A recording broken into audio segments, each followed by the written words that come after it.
Oh, ayan oh. Grabe, umbok yung ano oh.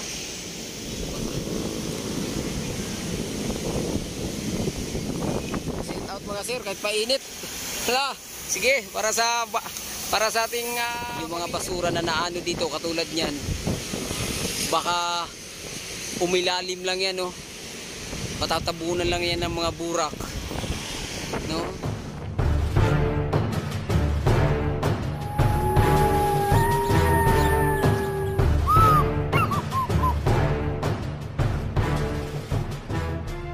Hello guys, good morning. Ayan, nandito tayo sa Dolomite Beach, no? Sarado kaya hindi tayo pwedeng pumasok.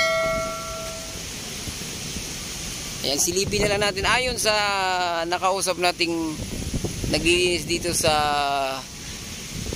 loob ng Dolomite Beach, mabayan, ay ano daw ito? Kaya daw sinara muna kasi nga daming basura. So kita naman natin dito, silip lang tayo. Yan, ang dami nga mabayan, no? Dami, di ba? Kaya hindi mo na ito pinapapasukan. Kaya silip-silip na lang muna tayo ngayon rito. So abanti tayo rito ngayon.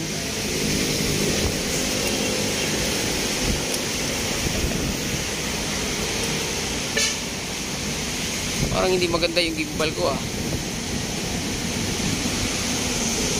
Oo. Dito banda rin, ganun din oh. Ayan oh, lalo na dito.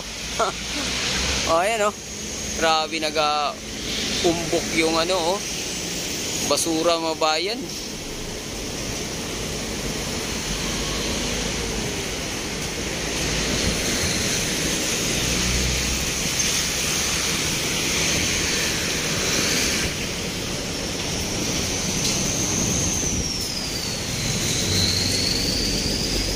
Oh.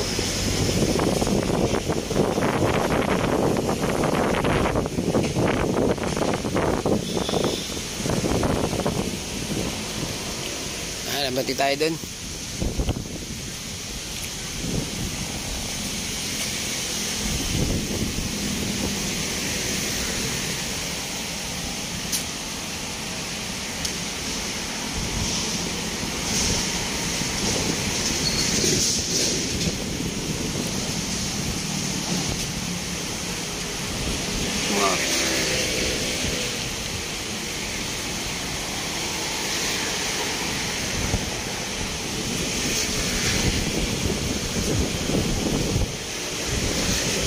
Yan, dito lang tayo sa labas, no?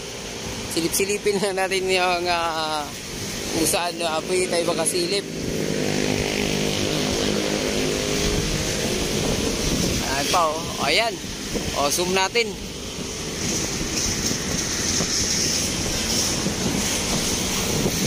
Ayan, oh. Oh. Lalo na to. Oh. Ito pa, oh.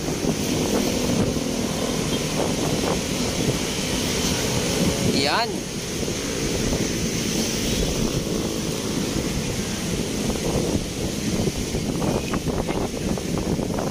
Makabanti tayo, mabayan.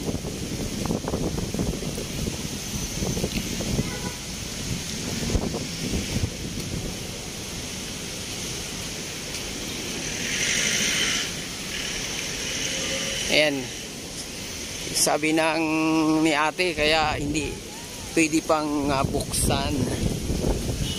Dito naman tayo sa gilid ng Mandamos.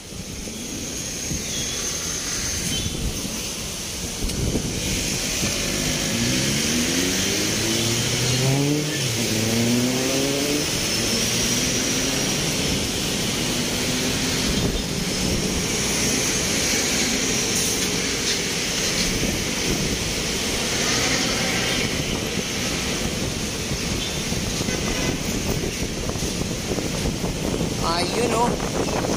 Look.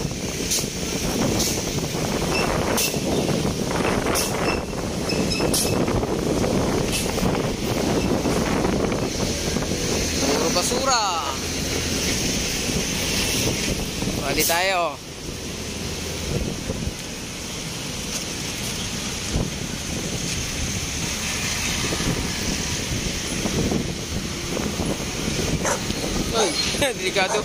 Yaso.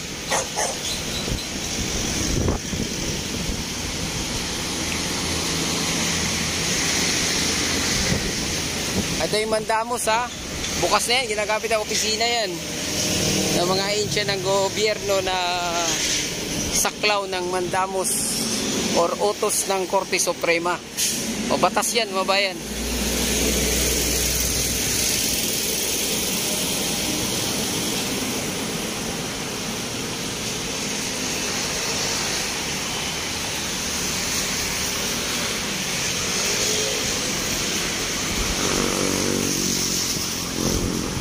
Pa oh.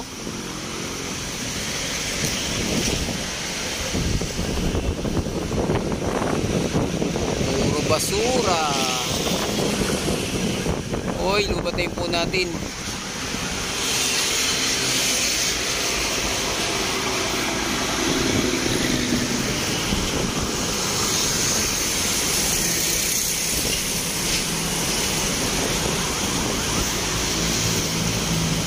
O dito gumagawa yung taga DPWH.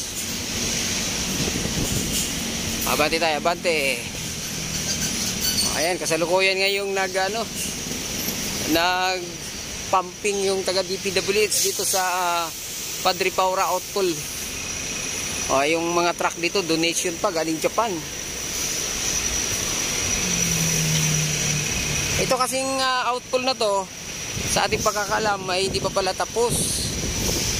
Di umano ha. Sa bagay hindi pa nga na-close to eh.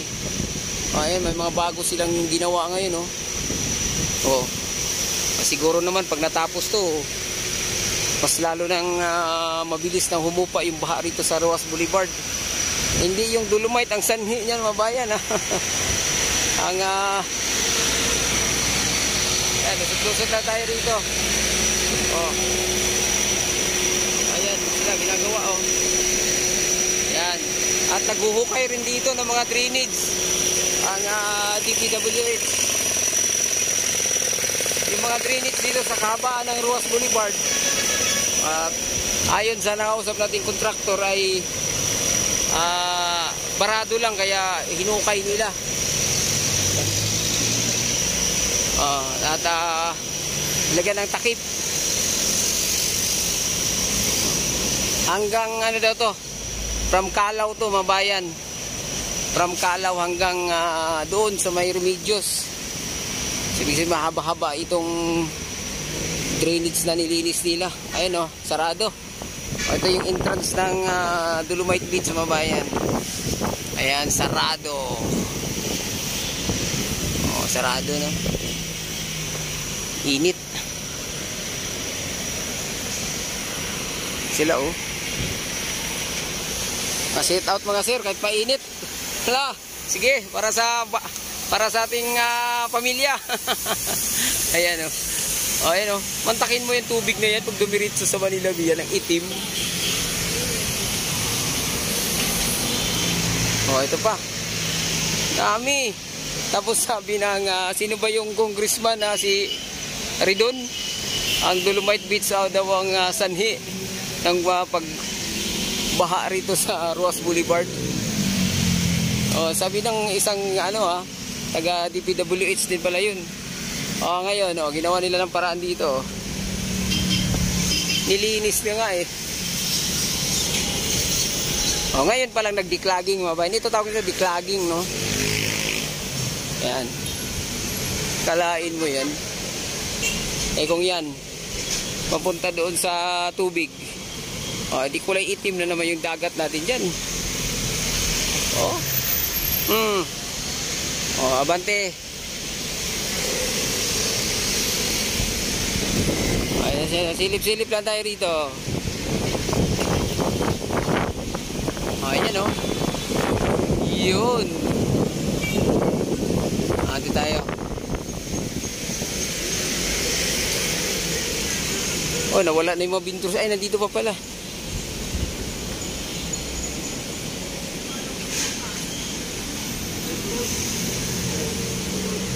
Kahit init.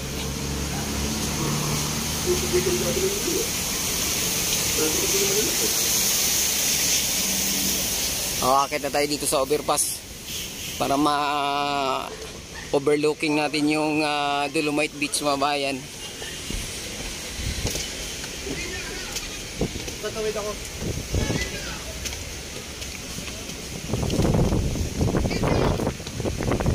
Ayun o.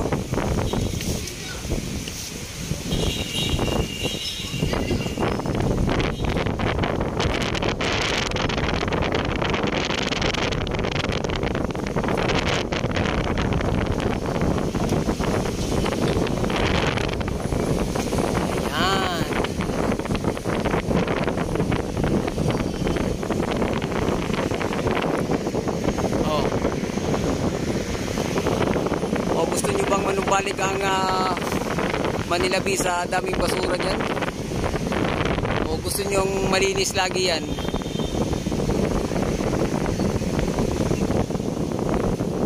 O yan kababayan, yun ang katotohanan dito sa Manila Bay, no? Pag wala tong Dolomite Beach, mga bayan, yung mga basura na naano dito katulad nyan, baka umilalim lang yan, no?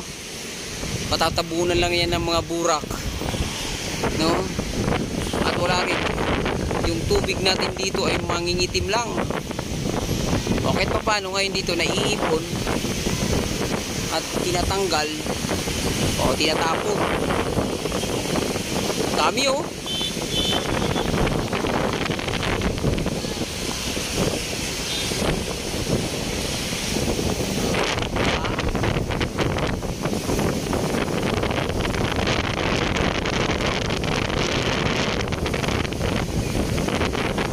Dito na lang muna yung ating update dito sa Manila Bay, no?